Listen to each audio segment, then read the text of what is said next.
Hello students, welcome to my channel achieve the excellence.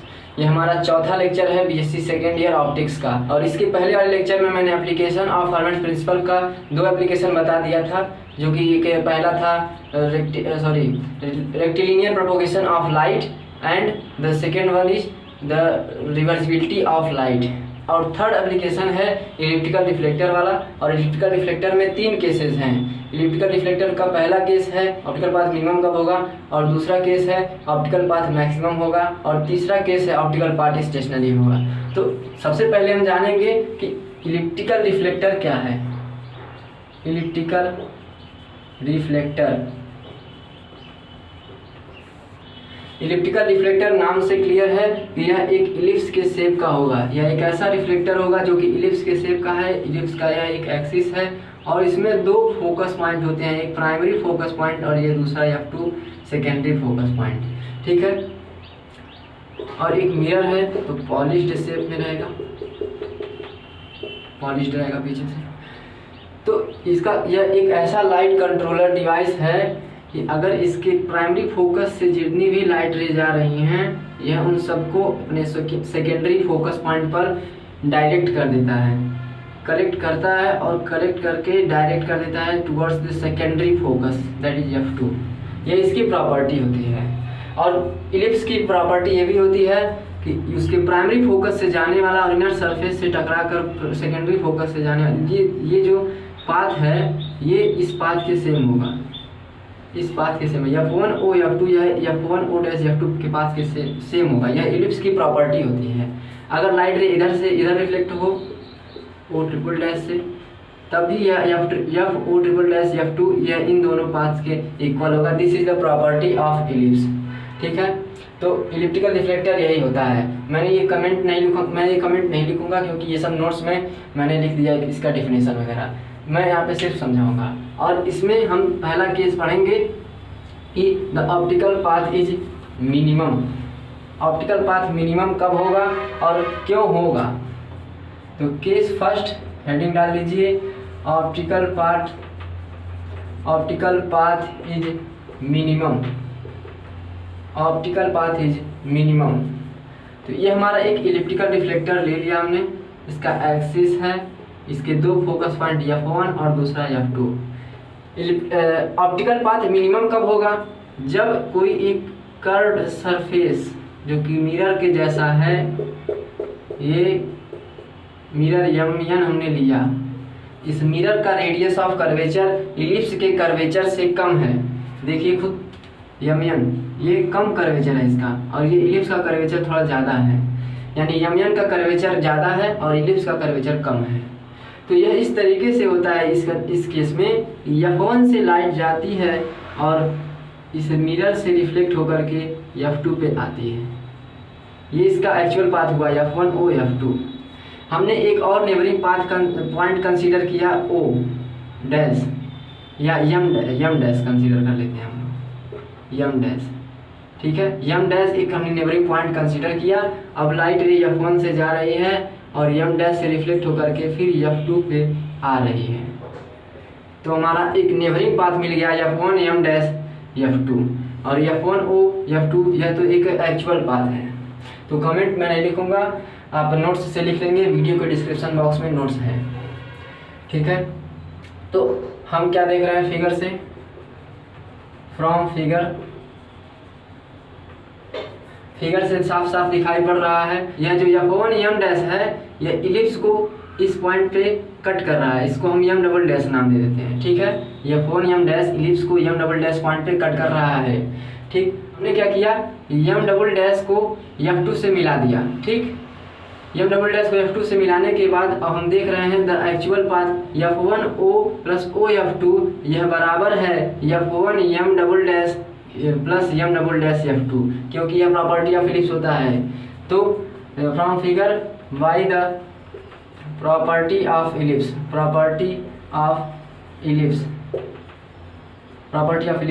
F1O + O F2 is equal to F1 M" और F1 M" plus यम double dash F two. ठीक है, तो यह एक constant value होगा सारे paths के लिए जो कि उसके इनर सरफेस से रिफ्लेक्ट हो रहे हैं, उन सब के लिए कांस्टेंट वैल्यू होगा by the property of ellipse. तो यह कांस्टेंट हो गया, इक्वेशन नंबर 1 मान लेंगे। दूसरा देखेंगे F1 यम डैश, यह बराबर होगा F1 यम डैश बराबर होगा F1 यम डबल डैश प्लस यम डबल डैश यम डैश के। F1 यम डबल डैश प्लस यम डबल डैश यम डैश के। यह बड़ा सा क्वांटिटी, बड़ा सा डिस्टेंस F1 यम डबल डैश इतना डिस्टेंस प्लस यम डबल डैश यम डैश इतना डिस्टेंस जोड़ने के बाद आता है। इक्वेशन नंबर 2 कर दिया इसे। हमारा एम क्या है, हमें एक्चुअल पाथ के और नेबरिंग पाथ के बीच में हमें डिफरेंस निकालना है। तो कैसे निकालेंगे, द डिफरेंस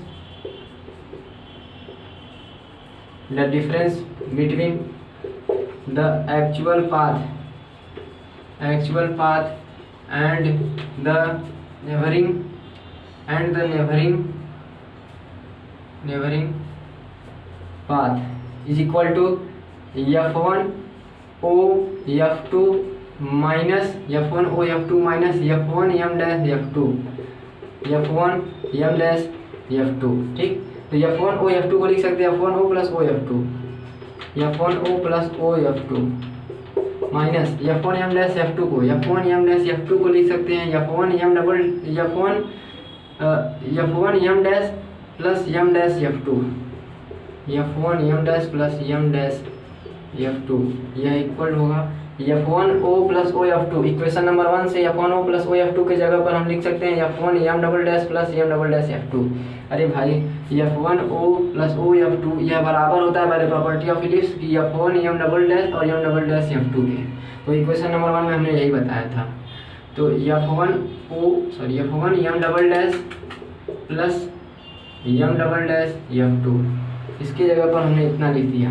अब F1 M डैश के जगह पर इक्वेशन नंबर 2 से क्या लिख दिया, F1 M डबल डैश ये minus F1 M double dash plus M double dash M dash और ये प्लस M डैश F2 है ही M डैश F2 ब्रैकेट बंद इक्वल टू, ये अब ब्रैकेट खोलने वाले हैं F1 M double dash plus M double dash F2 minus F1 M double dash minus M double dash M dash minus M dash F2। तो ये और ये कैंसिल हो जाएगा, पूरा बचेगा कितना M double dash F2 minus common ले लेते हैं M double dash M dash plus M dash F2। ठीक है, तो स्क्रीनशॉट अगर लेना हो तो लीजिए, मैं ऊपर वाला मिटाने वाला हूँ। चलिए अब हो गया है, बस 2 लाइन और बचा है प्रूफ। इसी का कंक्लूजन निकाल के हमें बताना होगा। M double dash F2 minus M double dash M dash plus M dash F2, यही आई है, यही क्वांटिटी आई है नीचे से। ठीक, तो यहाँ से क्लियर क्या हो रहा है, इस ट्रायंगल में देखिए M double dash M dash F2 इसी की क्वांटिटीज बची हुई वहाँ पे। M डबल डैश F2 इसमें से घटा रहे हैं, माइनस कर रहे हैं M double dash M dash plus M dash F2 M double dash M dash plus M dash F2। इसके इस राइट एंगल ट्रायंगल में देखिए M डबल डैश F2 यह एक हाइपोटेनस है इसका, और M double dash M dash base है, M डैश F2 इसका परपेंडिकुलर है। तो हाइपोटेनस में से बेस और परपेंडिकुलर को जोड़ करके जो आ रहा है उसे हाइपोटेनस में से घटाया जा रहा है। तो इस कंडीशन में जो हाइपोटेनस है वह नेगेटिव आएगा, क्योंकि यह क्वांटिटी बड़ी होगी। इसके बेस में इसके परपेंडिकुलर को जोड़ने पर हमेशा हाइपोटेनस से अधिक आता है, ये आप लोग जानते होंगे। तो इसमें से इतना घटा रहे हैं, यानी यह क्वांटिटी बड़ी है और यह छोटी है। तो यहाँ से पता क्या चल रहा है, यह पूरी क्वांटिटी निगेटिव आएगी, क्योंकि यह बड़ी है यह छोटी है। तो छोटी क्वांटिटी, बड़ी क्वांटिटी माइनस है, माइनस का चिन्ह है, निगेटिव। तो निगेटिव होने से यह क्लियर हो रहा है कि M डबल डैश F2 यह लेस होगा, छोटा होगा M double dash M dash plus M dash F2 से। हाइपोटेनस छोटा होगा इन दोनों के सम से, इसके बेस और परपेंडिकुलर के सम से। ठीक है, तो कंक्लूजन क्या निकला, M डैश F2 छोटा हो गया अगर यम डैश F2 छोटा है तो ओ F2 भी छोटा होगा, क्योंकि डबल डैश F2 और ओ F2 दोनों इक्वल होगा। इक्वल होने से जो F1 यम डबल डैश F2 है यह पाथ भी छोटा हो गया, क्योंकि यम डबल डैश F2 छोटा है तो F1 यम डबल डैश F2 यह एक छोटा पाथ हुआ, और इस पाथ के इक्वल यह पाथ भी है F1 यम ओ F2, यह इक्वल है F1 यम डबल डैश F2 के। तो अगर F1 यम डबल डैश F2 छोटा हो गया तो F1 ओ F2 भी छोटा होगा। तो फाइनली हमें ये पता चल रहा है कि हमारा जो एक्चुअल पाथ F1 ओ F2 था वह जो है मिनिमम होगा। Therefore the actual path is minimum as compared to the neighboring path।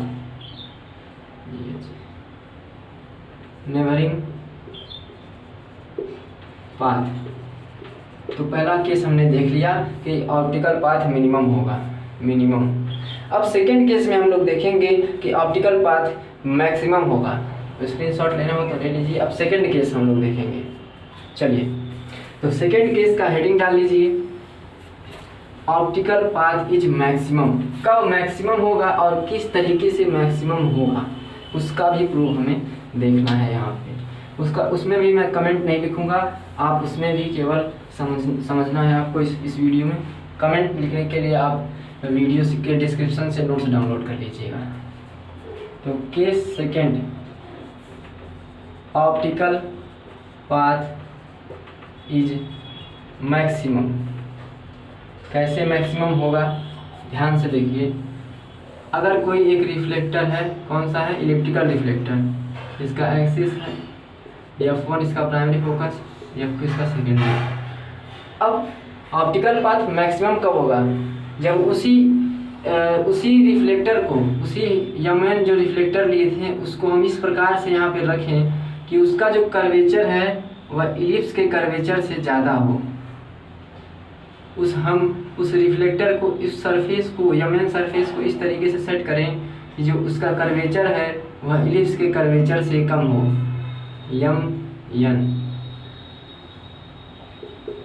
Yemen जो रिफ्लेक्टर है, इस यमन सरफेस है जो, इसका जो कर्वेचर है वह ज़्यादा है इलिप्स के कंपैरिजन में। तब जो लाइट रे F1 से आती है O से रिफ्लेक्ट होती है F2 पे आती है, उस कंडीशन में F1 O F2 यह जो ऑप्टिकल पाथ है यह मैक्सिमम होगा। तो होगा ये तो जान लिया हमने। तो प्रूव कैसे करेंगे इसको प्रूव करने के लिए हम एक और नेबरिंग पॉइंट कंसीडर करेंगे जो कि इस मिरर पे होगा, और इस पॉइंट का नाम देते हैं हम यम डैश। तो अब लाइट रे F1 से जाए और यम डैश पे से रिफ्लेक्ट होकर के F2 पे चला आए। एक दूसरा नेबरिंग पाथ हमें मिल गया F1 यम डैश F2। हम क्या करें कि F1 यम डैश को थोड़ा सा और आगे बढ़ाएं ताकि ये इलिप्स पे कट करे यम डबल डैश पॉइंट पे। ये एक सीधा लाइन है, आप सीधा लाइन बनाइएगा, ठीक है। तो ये भी एक सीधा लाइन है और डॉटेड में F1 यम डैश को आगे बढ़ाया, इलिप्स पे कट किया यम डबल डैश पे, इसे हम डॉटेड में इधर बढ़ा रहे हैं F2 पे, ठीक है। तो हम जानते हैं bye the property of ellipse F1 O F2 यह बराबर होगा F1 यम डबल डैश F2 के। चलिए, तो हमने F1 यम डैश को आगे बढ़ाया, यम डबल डैश पे कट किया। तो अब इसमें भी मैं कमेंट नहीं लिखूंगा। अब फिगर से देखते हैं फिर। From figure by the property of ellipse F1 O F2 is equal to F1 Yama double dash F2, यानी F1 O F2 यह बराबर है F1 यम डबल डैश F2 के, या और F1 O plus O F2 equal to F1 Yama double dash plus Yama double dash F2, F1 Yama double dash plus Yama double dash F2, और यह constant होगा by the property of ellipse, ठीक है। चलिए, और एक दूसरा हम देखते हैं कि F1 यम डैश यह बराबर है F1 यम डबल डैश में से यम डैश यम डबल डैश घटाने पर, F1 यम डबल डैश में से यम डैश यम डबल डैश इतना छोटा सा घटा देंगे तो इतना बड़ा वाला क्वांटिटी मिल जाएगा। इस पूरे में से ये छोटा सा घटाएंगे तो ये पूरा मिलेगा। समझ में आ गया? तो F1 यम डैश बराबर F1 यम double dash minus m dash और यम डबल डैश। ठीक है, दिस इज इक्वेशन नंबर 2। तो फिर हम वही काम करेंगे, एक्चुअल पाथ और नेबरिंग पाथ में हम डिफरेंस निकालेंगे। एक्चुअल पाथ है F1 ओ F2 और नेबरिंग पाथ है F1 यम डैश F2। ये नहीं है नेबरिंग पाथ F1 यम डैश F2, क्योंकि नेबरिंग पॉइंट हमने यम डैश लिया था। तो द डिफरेंस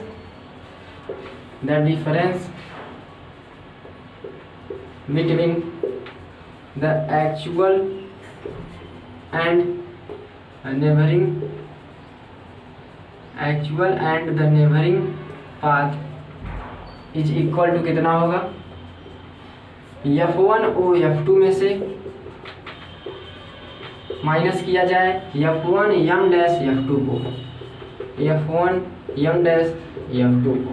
तो इसको सेपरेट पार्ट में लिखते हैं, F1 O plus O F2 इसको लिख सकते हैं, F1 O plus O F2।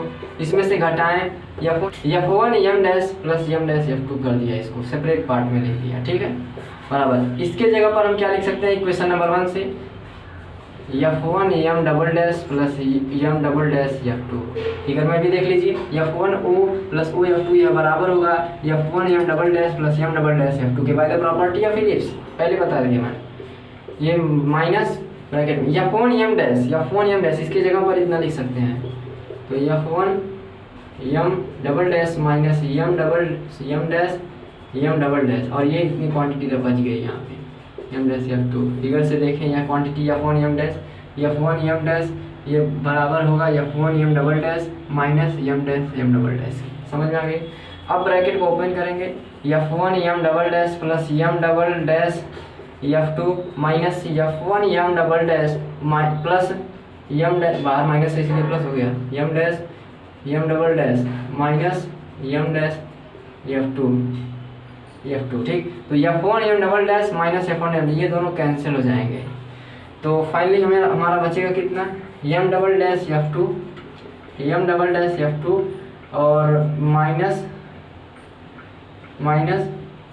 Common ले लेते हैं माइनस, तो यम dash F2 minus m double dash, यही बचेगा। हमने क्या किया, यम डबल डैश F2 को लिख दिया और माइनस कॉमन लिया, इसमें और इसमें से हमने माइनस कॉमन ले लिया, तो बचा यह क्वांटिटी पॉजिटिव बचेगी माइनस यह क्वांटिटी बचेगी। ठीक है, तो अगर स्क्रीनशॉट लेना हो तो लीजिए, मैं ऊपर वाला मिटाने वाला हूँ।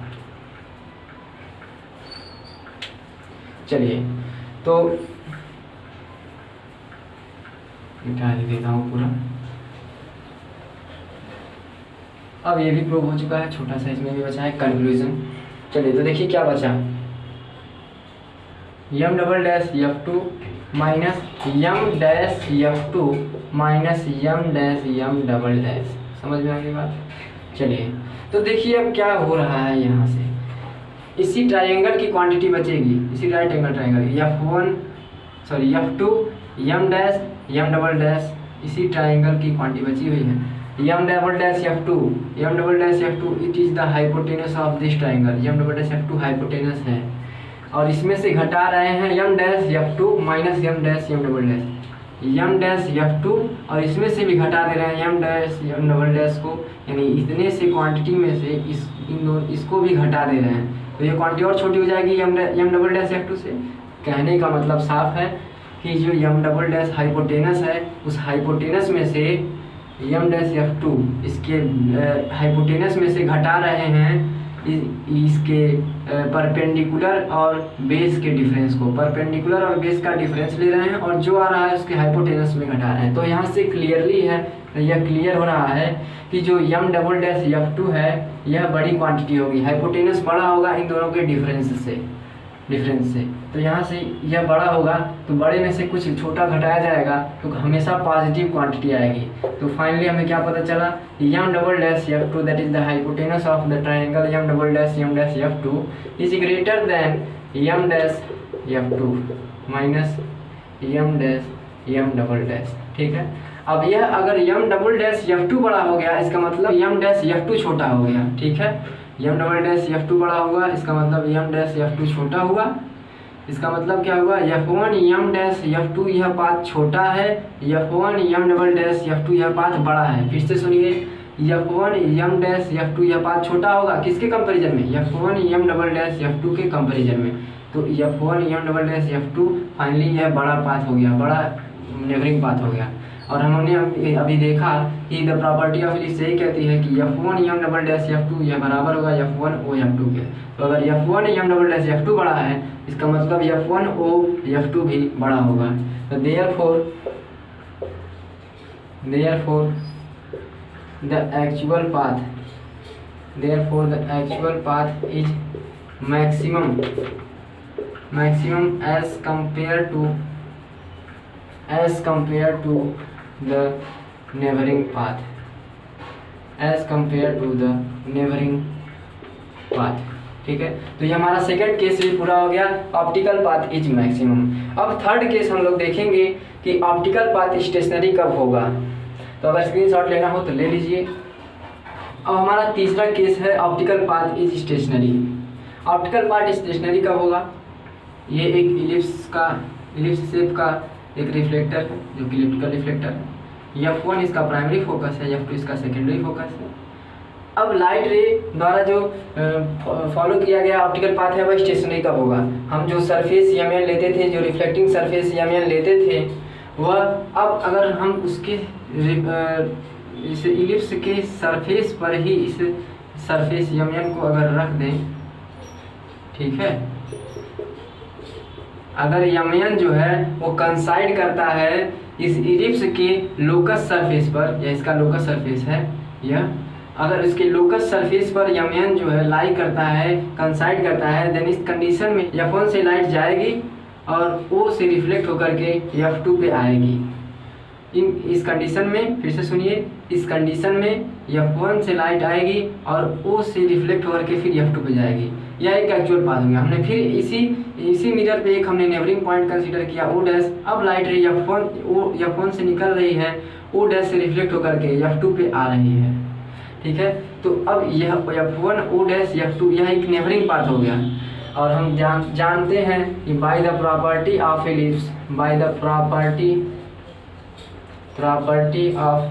इलिप्स, इलिप्स की प्रॉपर्टी से F1 O plus O F2 यह बराबर होगा F1 O dash plus O dash F2 के। F1 O dash plus O dash F2 के यह कांस्टेंट क्वांटिटी होगी। यह एक प्रॉपर्टी होती है इलिप्स की, ठीक है। तो और सारे भी कमेंट्स हैं इसमें, मैंने यहाँ पे लिखा नहीं है, नोट्स में बहुत अच्छे से लिखा हुआ है, वहाँ से डाउनलोड कीजिएगा। यहाँ मैं केवल शॉर्ट में बता रहा हूँ कि F1 से रिफ्लेक्ट होगा O से जाएगा, F1 से निकलेगा O से रिफ्लेक्ट होकर F2 पे जाएगा। ये एक्चुअल पाथ है। F1 से फिर O डैश से रिफ्लेक्ट होकर के F2 से जाएगा, ये इसका नेबरिंग पाथ है। और इस कंडीशन में F1 O F2 और F1 O डैश F2 यह सेम होगा। इससे कंक्लूजन ये निकल रहा है कि जितने भी पाथ्स हैं इसके सरफेस पे अगर मिरर रखा हुआ है तो उस कंडीशन में जितने भी पाथ हैं नेबरिंग पाथ वह जो है एक्चुअल पाथ के इक्वल होगा। तो in this condition the optical path is stationery, therefore the optical path is stationery, ठीक है, स्टेशनरी। तो यहाँ तक समझ में आ गया होगा बात, और यह केस ख़त्म हो जाता है यहाँ से। इलिप्टिकल रिफ्लेक्टर में बस इतना ही था। तो हमारा आज का लेक्चर यही है, और अगले लेक्चर में हम मिलेंगे अपने नए एप्लीकेशन से, जो कि चौथा एप्लीकेशन होगा reflection from Fermat's principle. Reflection के दो लॉज हैं, पहला और दूसरा, दोनों लॉ हम जो है फर्मेट प्रिंसिपल से प्रूव करेंगे।